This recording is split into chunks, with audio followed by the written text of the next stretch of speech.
Hi guys and girls on YouTube and welcome to my channel. Today it's the 11th of November 2025 and this actual day marks a very important milestone in my professional career. But before we get to that, let me just run you through a little bit of my background first.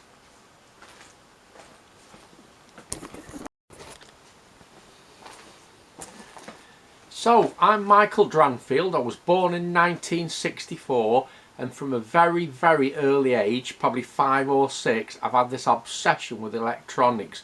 Now, if you were to ask me what started off this obsession, I couldn't give you a definitive answer.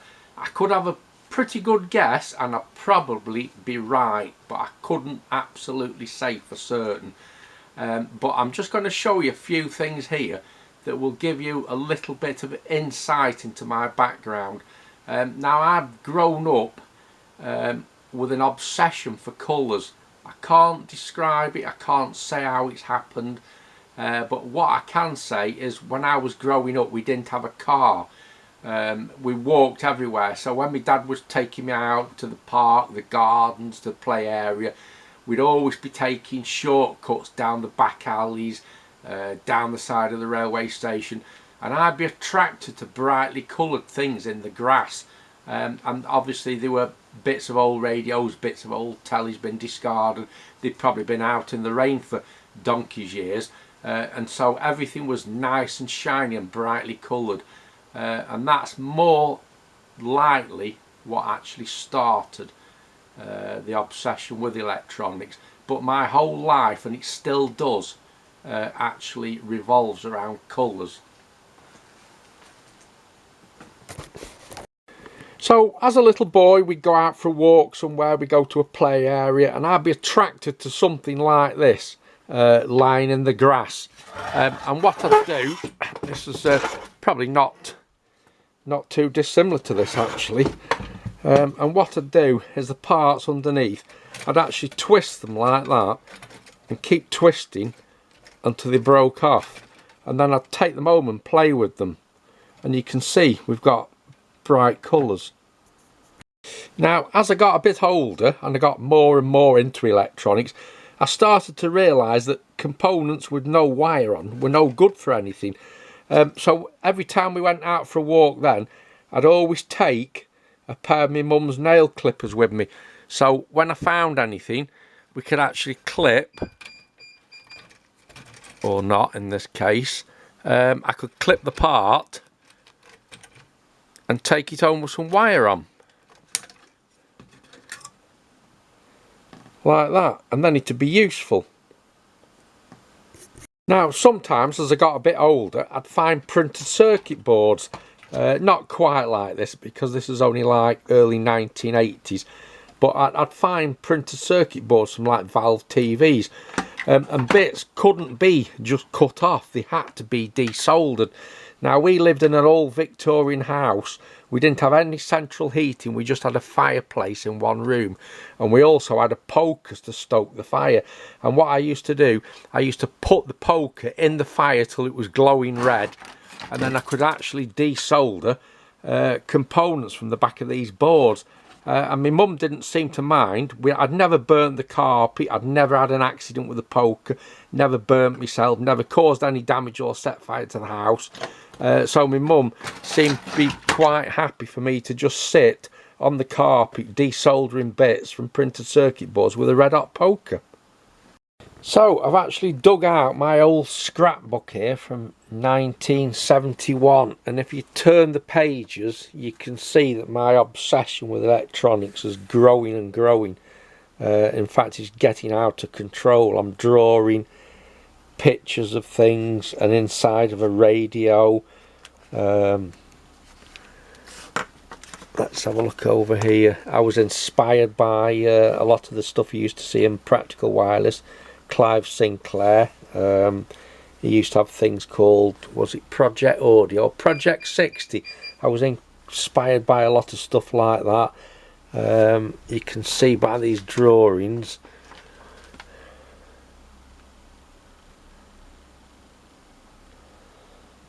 that I was getting a real obsession for electronics.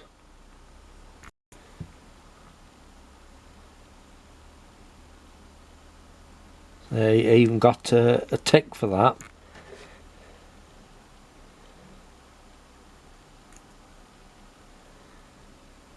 Now, strangely enough, my mum and dad, they let me mess about with valve radios. I'd be allowed to plug them in and mess about with them. But I was never allowed TVs in the house. And I'd always dreamed about messing about with a TV. And when I was at primary school, there was a lad there and his dad used to repair TVs in his garden shed. And I actually saved up some money. I saved up £3 in all small change. And I arranged it with this lad's dad to bring a telly down, which he did. And my mum went absolutely mad. And she said, we'll have to see what your dad says, but we don't want the telly here. It was an old box TV, 405 one.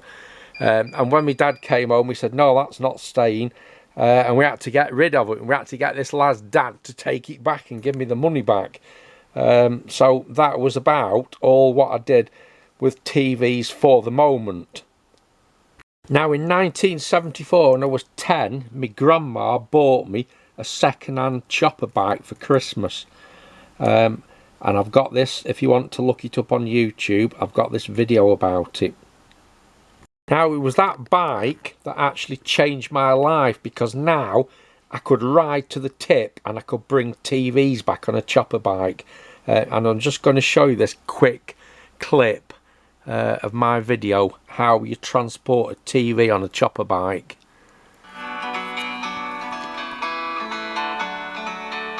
Just like that.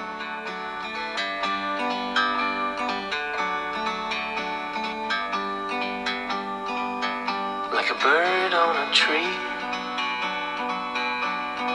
I'm just sitting here. I got time, it's clear to see.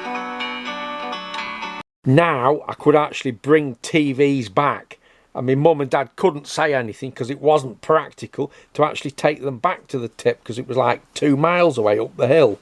Now, around this time, I actually got a job in an electrical shop, and it was working on a Saturday, and it was just fetching and carrying. You know, the boss would say, oh, go up to the top floor, and in the corner you'll find some red boxes. I want one of them plug sockets. And I progressed from that to going in after school on a Monday, Tuesday. We were closed half day Wednesday, Thursday and Friday.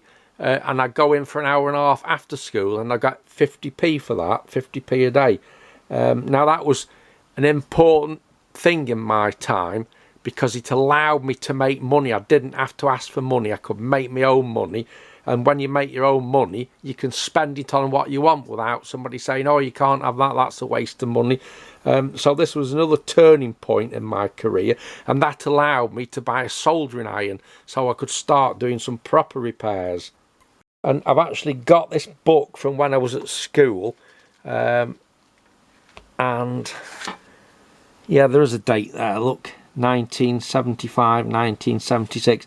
So if you look at this, I was making money, 69p, 73p, 83p, 88p, £1.28.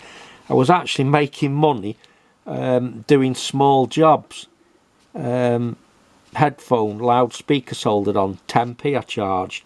Battery clip soldered on radio, I charged 3p for that.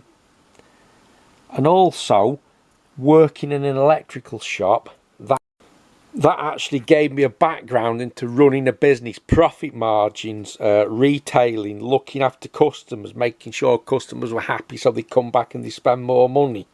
And also, it allowed us to buy our first washing machine, because we never had a washing machine. We used to go to laundrette on Saturday morning and do all the washing.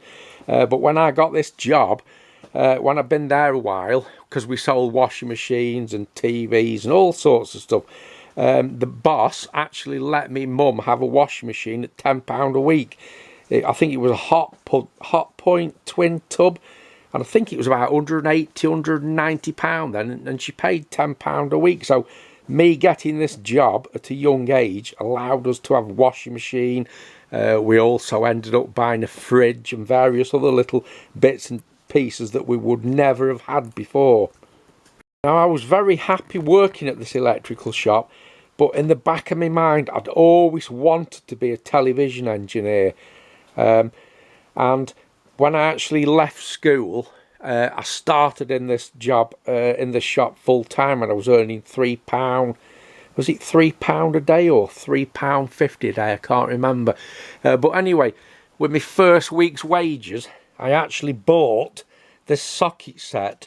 And the reason I bought this is because it's BA, and it had the 4BA size, which is the, if you remember, in the Thorn 1400s and 1500s, the nuts that hold the chassis on, they're 4BA, and that's what I bought with my first week's full-time, first day's wages, this socket set. So, come 1984, I was still working at this shop, but I still got this burning ambition to be a television engineer. Now, a Saturday night out down at the Ashwood Park pub, me and some friends, the Harrops, decided it might be a good idea if we were to start a business together. And initially, the problem was, because in my house, it was a Victorian house, it was like 3 floors up, and it wasn't practical to carry a big telly 3 floors up. So they suggested, why don't they build a workshop in their cellar, and we work from their house? And because they'd only got like 1 set of stairs down, whereas for me to get a telly in my house, it was like 3 floors up, not practical. And so that's what we did. We started a business in their cellar, and I still keep in contact with Paul, their son, because Mr. and Mrs. Harrop have actually passed away now quite a while ago, but I still keep in contact with Paul, and he's very kindly given me permission to film a little bit of footage in his cellar, so we'll come to that after, and I'll show you where it all began. So where's this video actually going? Well, I'll show you. So I was working repairing TVs at night. They were doing the collections, deliveries, charging people the money, taking the money. I was just repairing, but unfortunately we got, or not unfortunately, we got too big too quick. And don't forget, in 1984 there must have been at least 10 or 12 other television shops in Buxton, but I was getting really popular, and the whole thing just exploded to the point where we got tellies in the house everywhere. There were people coming round bringing repairs, people coming round to buy tellies, and they decided that we couldn't go on like this. What we needed was actually a shop. So now I'd decided that by this time there was money coming in. I could actually leave the job that I was so happy with at the electrical shop and follow my dream to be a full-time television engineer, and that's what I did. I actually left, and we looked around for a shop, and we actually found one. It was a repossession. I think it was £15,000. There was a shop, there was a cellar, and there was two floors above what we turned into a flat, and we rented it out. And that's the whole point of the video. That's what we're coming up to. The 11th of November. We actually opened on the 11th of November 1985. So this is the whole point of the video. This is my 40th anniversary as a professional television engineer, and that's the whole point what we're coming to in the video. This is quite a milestone for me to be done 40 years in the same job. And if you look at that, also an assortment of ex-laboratory and ex-computer equipment. Well, that was brought on by my earlier years when I used to go to New Cross Radio in Manchester, and they had all ex-equipment, computer equipment. In fact, it was a double-fronted shop. On one side it was all full of computer panels and bits and pieces, and on the other side there was a room that nobody was ever allowed in, but it looked fantastic when you looked through the door because it's all full of test equipment, but it wouldn't let you in there. Yeah, and anyway, this didn't take off. We hardly sold anything, so that's how we first started. But then we just concentrated on TV repairs, and then as we got bigger and bigger, we actually moved into not just selling reconditioned TVs, but selling brand new ones. So that's it, my 40th anniversary in the same trade. Now what we're going to do is we're going to look at a few pictures. I have actually got the original newspaper cutting of this in a photo album with lots of pictures, but it's disappeared somewhere and I can't find it. And if you look above there, there's another television repair shop. Later on, he had 3 shops. I actually went on to do repairs for him. We did trade repairs.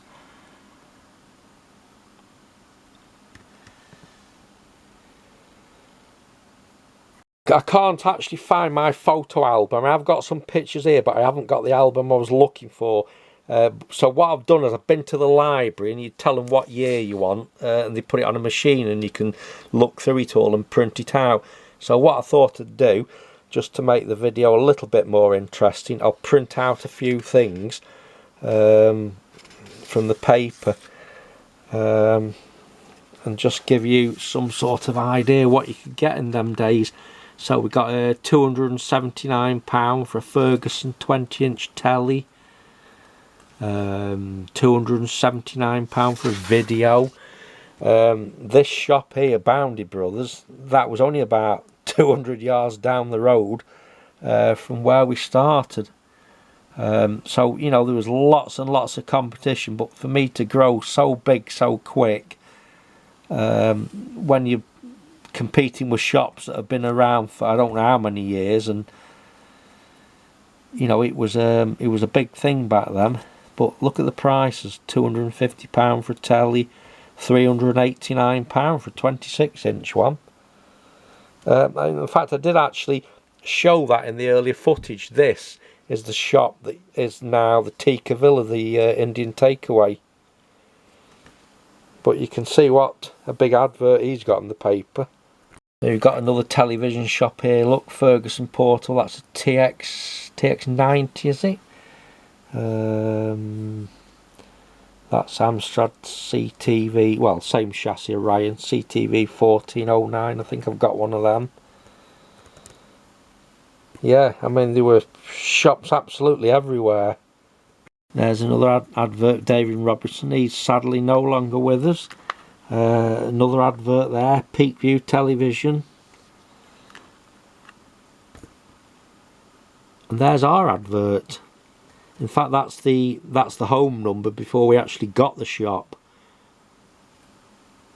Decacolour TV, £50 holiday voucher, £269. I've actually got one of them. It's you can't see it, it's down here on the floor under there. And we hadn't actually been open that long before we start hitting the headlines in the paper. This is a letter from a customer praising our services.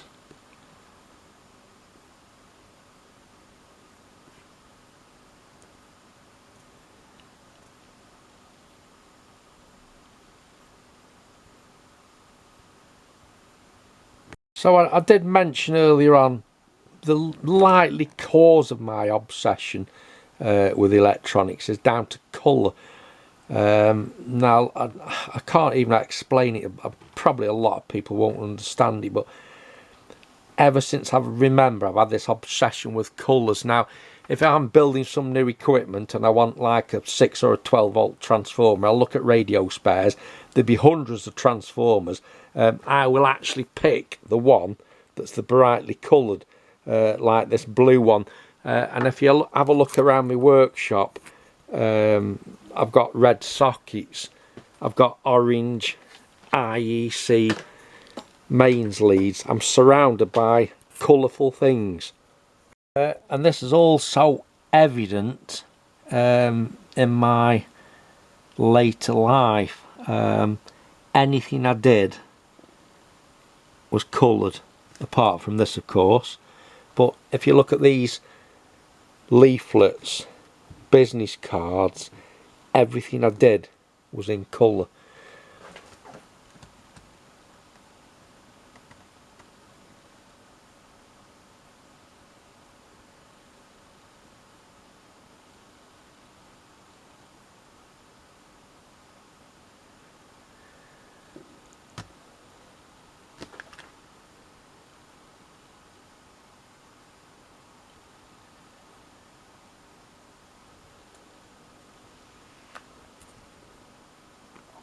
In fact, I've even saved this empty cardboard box here because it's got one of my business cards on from the 1980s.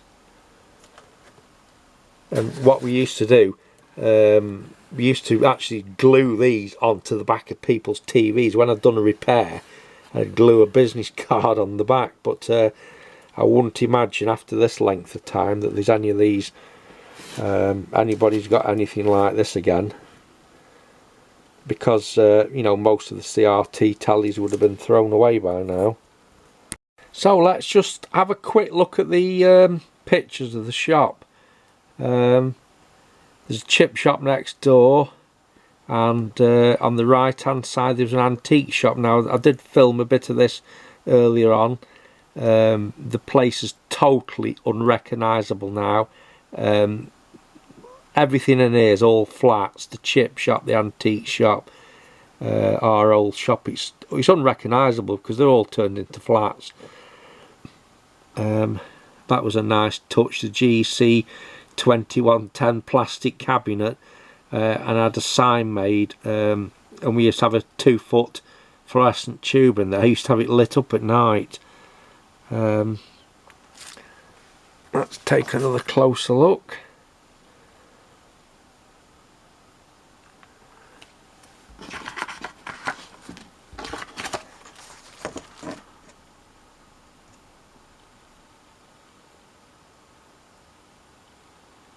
Now these are actually pictures from the shop. When I get home, I've got some pictures from when we worked from home in the cellar. I'll show you them later, but these are the actual shop pictures just for now. That's quite an early one because there's no new TVs for sale. That's me there. They just reconditioned TVs and repairs. No new ones. I didn't start selling new ones till was it about 1990 or 1991, something like that.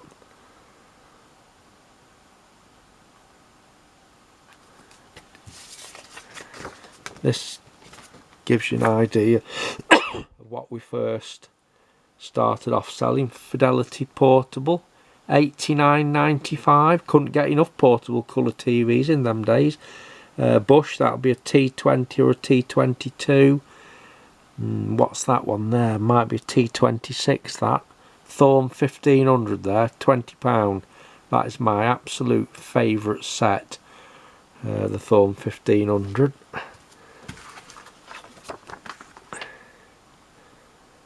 That is me again. You can see them drawers in the background. I've still got them, but I've just got an awful lot more of them now. Another picture of the workshop. That's a Sharp, is it a VC 9500 video? That power supply there, that Eagle, I bought that when I worked at the electrical shop. I paid £69.90 for that. And in fact, if you look on my bench, it's still there. Because I'm also a person who never throws anything away, or never throws anything away if I can help it. That's another picture of the shop there on the main road. I think that was when they just re-tarmacked all the road. That's why there's no cars on it, because it's actually a very busy main road.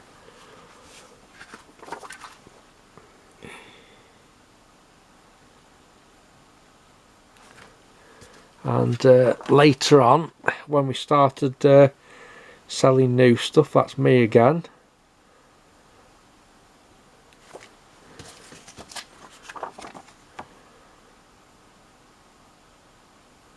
In fact, that leaflet there, is that the one I've just picked up? Let me just stop the camera a minute.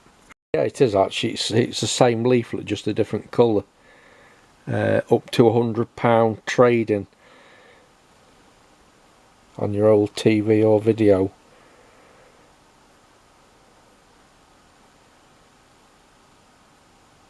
That's actually a closer up video of what we started selling when we first opened.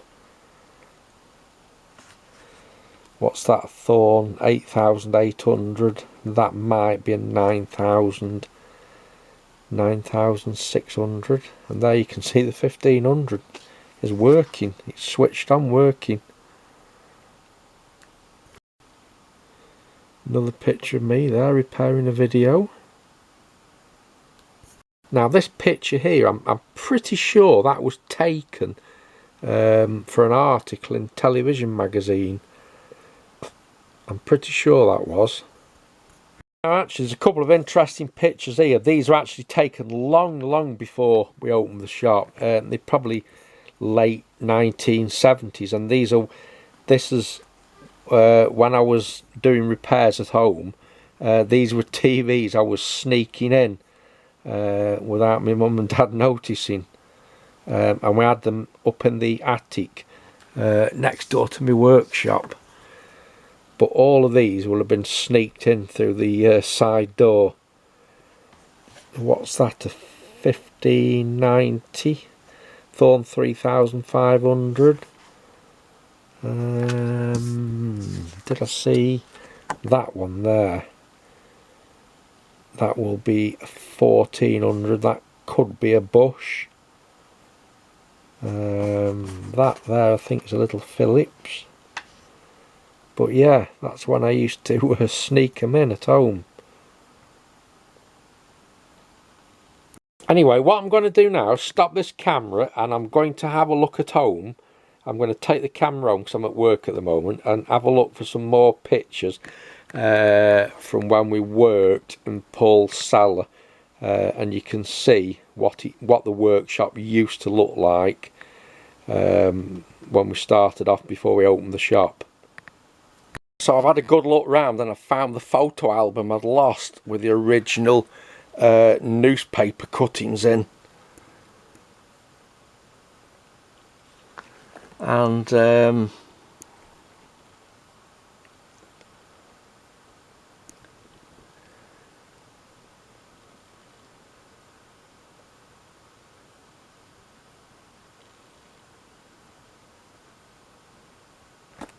let's just have a look through here. These are in here. We also have some pictures when we first got the shop. That's from a bit later on when I started selling new tellies. Right, here we go. This is when we first got the shop. That's the day we got the keys. That's me in the background. That's me dad. That's Mr. and Mrs. Harrop and Mrs. Harrop's mother and stepdad. And down at the bottom of there, Paul will like this, and that's a picture of Paul. There's my dad there. Now my mum's not in this picture because she actually passed away about a year before we actually opened the shop, so she never actually got to see what I turned into, but she knew which way I was heading. But yeah, that's possession day, that. And as you can see, the actual shop was in a bit of a state. Quite a lot of the renovation we just did ourselves to save money. Also, because it's quite a few floors up as well, there was a door there originally, we knocked it through and we built all this up, and we made a flat above the shop and rented that out.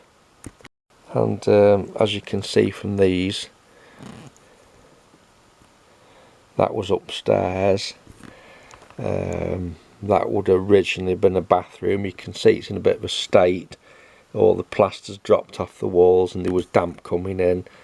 And my dad actually repointed, because he was good at building and DIY, and he did a lot of work at home.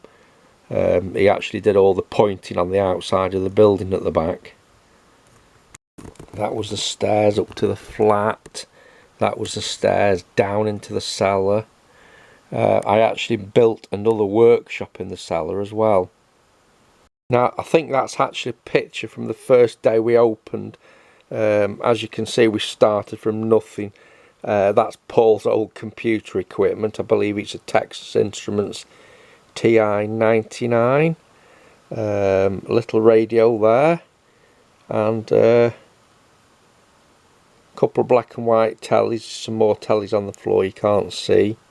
That picture looks to be from a bit later on. You can see there a Decca 100, little Tatung TV. That might have been brand new, I can't remember. The Thorn, probably a 1600, or is it 1615? That being 8800. Video repair there. Tube behind the counter there. Another picture there from a bit later on.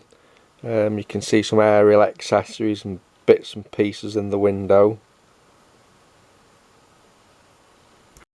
Another picture there, and you can see through the shop, went a door into the workshop there at the back. That there is a picture of the workshop.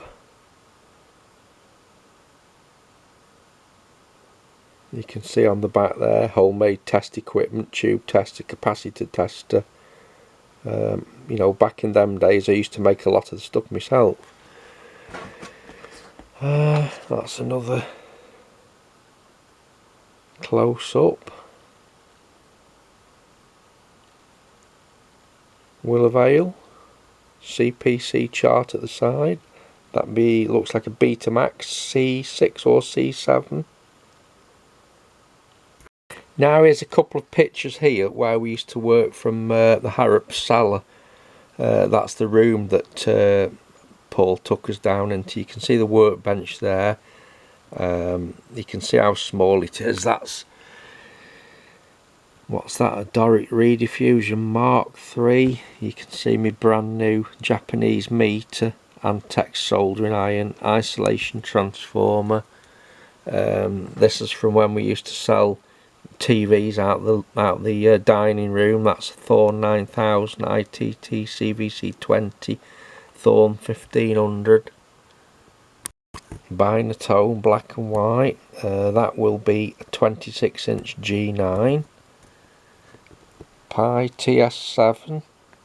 Last but not least, we've got a very interesting picture here. This is a CNP 190 Hitachi. And there was a colour missing. I can't remember which one it was, but one of the primary colours was missing, and I actually traced it to one of the heaters was open circuit, and this tube was about the same size as one used in a Thorn 8000. Was it 8000 or 8500? I can't remember. Anyway, the tube was about the same size. But in the Hitachi, I think it was actually mounted upside down. So what I did is I took a tube out of an 8000 or an 8500. I fitted it in the Hitachi upside down, and it all worked, but I couldn't get the focus right. And then I realised that the Hitachi, the focus electrode only runs on about 500 volts, 600 volts or something, whereas the Thorn tube needed like 4.5 to 5,000 kV for focusing. So what I actually did, you can see it's upside down there, that's the anode cavity. I actually tapped into the the EHT lead, and I made a divider, and that is a focus control in the bottom, so I could get the high potential focus for the Thorn tube. So if anybody's ever seen that on a CNP 190, well, now you know where it came from, although I rather suspect that this set won't be in existence anymore. Yeah, what about that, eh? The things you do when you're first starting out. So this is where it all started, in the cellar of a terrace house on Dranfield Road just over 40 years ago. I'm sorry it's a bit dark, but by the time I come out tonight it's gone dark, as you can see. Anyway, let's knock on the door and go meet Paul. Right, so this is my friend Paul here, and just over 40 years ago me and Paul's mum and dad started a business in this very cellar, Dranfield and Harrop TV repairs. So let's go down and have a look.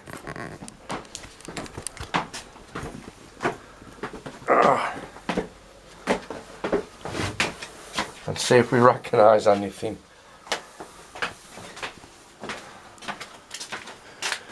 And straight ahead there, that's the door to my old workshop. Let's have a look what we recognise here. Well, the workbenches are still here. Sockets are still here. The Lamps. yeah, got me my lamps up there, switched in the same place. In fact, if you look under there, let's just turn that off. Aerial socket for the plug TVs in. Take a look over there, we've got more sockets up there. Another spotlight. In fact, some of my old crocodile clips hanging up there, look. Another socket. Oh, and look what we got here. Granada rental sticker still. Awesome. Used to get from the back of the tubes from mantles.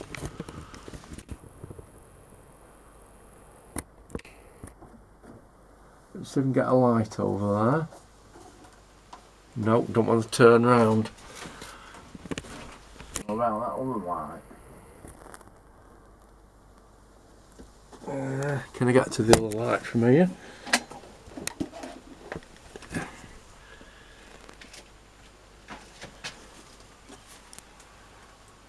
Yeah, and you can see how small this place is where we first started. Another workbench there. Another one here.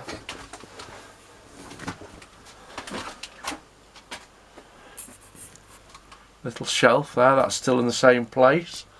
Is that here then? No, that wasn't here. But we've got stickers here, look, on the out of the back of old tellies. I think that says Mazda on there.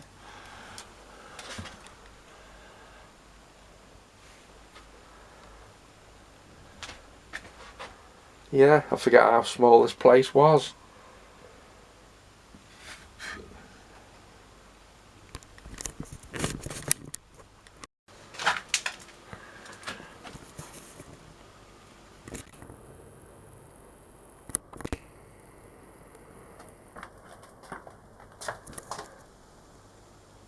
So down here, this is our old shop.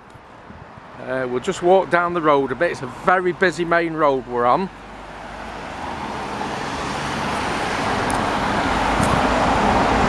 Let's just stop here and zoom in. There we go.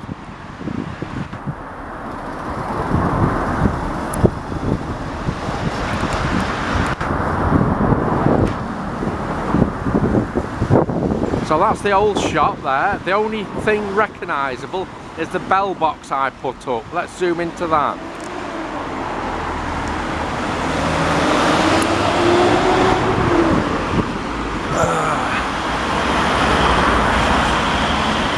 There we go, on the wall.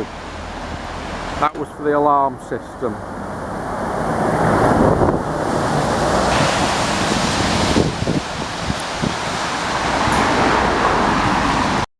And if we walk down the road a little bit, I'll show you where I used to live. So just a few hundred yards down the road, the shop you can see there, Tika Villa Takeaway, that used to be a TV repair shop. And just down the bottom of the road, that is the house where I used to live.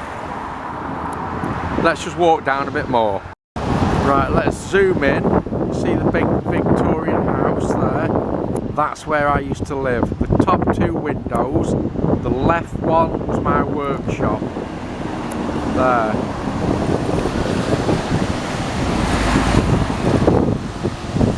And that's on the same road.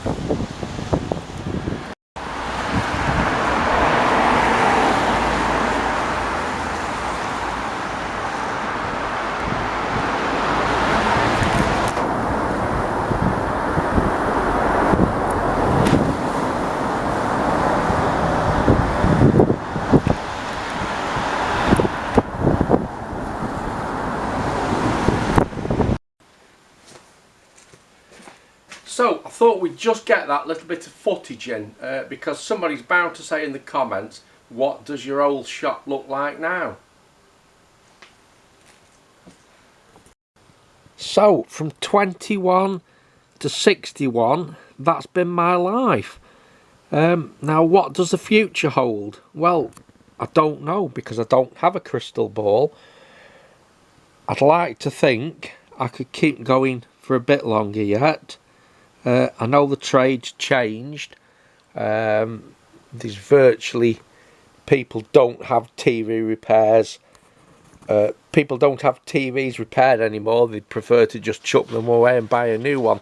But I still do have a few customers. And I do other things. I do audio repairs and microwave repairs, and I do lots of other different bits and pieces for other companies. So I'm still ticking over.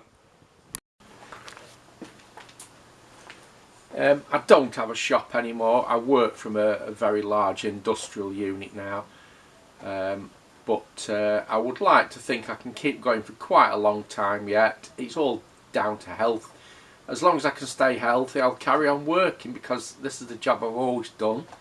It's the job I'd like to keep on doing. You know, how many people get up in the morning and they're really happy to go to work? Not everybody can say that, can they? So that's it. I hope you've enjoyed the video. I am just going to say one last thing though, that my business partners, the Harrop, their son Paul, I said I'd give him a mention in my video. He actually makes electronic music and he's very good at it. Unfortunately, not my sort of music. I like punk. But I'm going to get my daughter to put a link in the video, and then you can click on his channel and have a look at what he does if you want.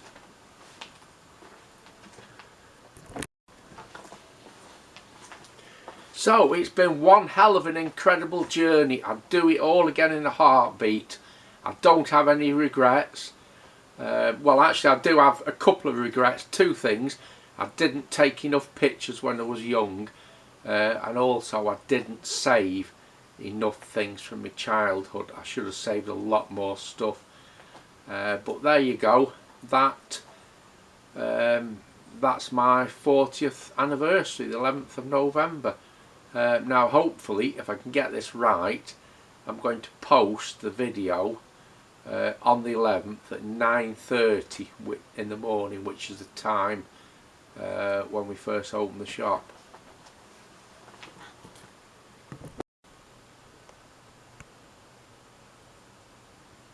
And I think we'll just close this video now with a picture of me back in 1978. With one of my favourite magazines, just one of them. I also used to take Everyday Electronics, Practical Wireless, PE. But yeah, there we go. 40th anniversary. Many thanks for watching, everybody, and I'll catch you in the next one. I am extremely busy at the moment, which means I can't post any vintage restoration things, but maybe in the next week, 2 weeks, I'll have something that you'll find interesting. I've certainly got something good coming up for Christmas. Alright, many thanks. I'll catch you in the next video then. Goodbye.